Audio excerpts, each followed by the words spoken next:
હવે પ્રચંડ ગરમી માટે તૈયાર થઈ જજો। એપ્રિલથી જૂન સુધી દેશના અનેક રાજ્યોમાં ભીષણ ગરમીનું એલર્ટ આપવામાં આવ્યું છે। તાપમાન સામાન્ય કરતાં વધુ રહેવાની શક્યતા હોવાથી લોકોએ 3 મહિના સુધી તીવ્ર ગરમીનો સામનો કરવો પડશે। હવામાન વિભાગની આગાહી મુજબ મધ્ય અને પૂર્વ ભારત તેમજ ઉત્તર પશ્ચિમમાં પણ સામાન્ય કરતાં વધુ દિવસ સુધી હીટવેવની અસર જોવા મળશે।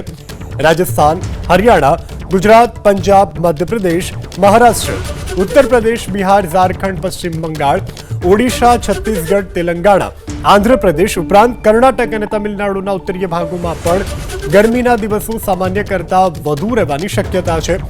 નિષ્ણાંતોએ ચેતવણી આપી છે કે આ ઉનાળામાં દેશમાં વીજળીની માંગ 9થી 10% વધી શકે છે, કારણ કે ગરમીના દિવસોની સંખ્યા વીજળીના વપરાશમાં વધારો કરશે। તો દેશના અનેક એવા રાજ્યો કે જ્યાં આગામી 3 મહિના આગ જાણે આકાશમાંથી વરસતી હશે તે પ્રકારનો ગરમીનો અનુભવ લોકોને થશે। એપ્રિલથી જૂન સુધી અનેક રાજ્યોમાં ભીષણ ગરમીનું એલર્ટ આપવામાં આવ્યું છે।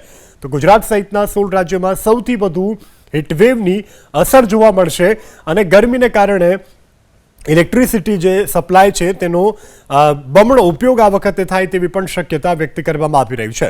તો હવે આકરી ગરમી માટે ગુજરાત સહિતના અન્ય 13 રાજ્યો કે જેને હવામાન વિભાગ દ્વારા એલર્ટ આપવામાં આવ્યું છે।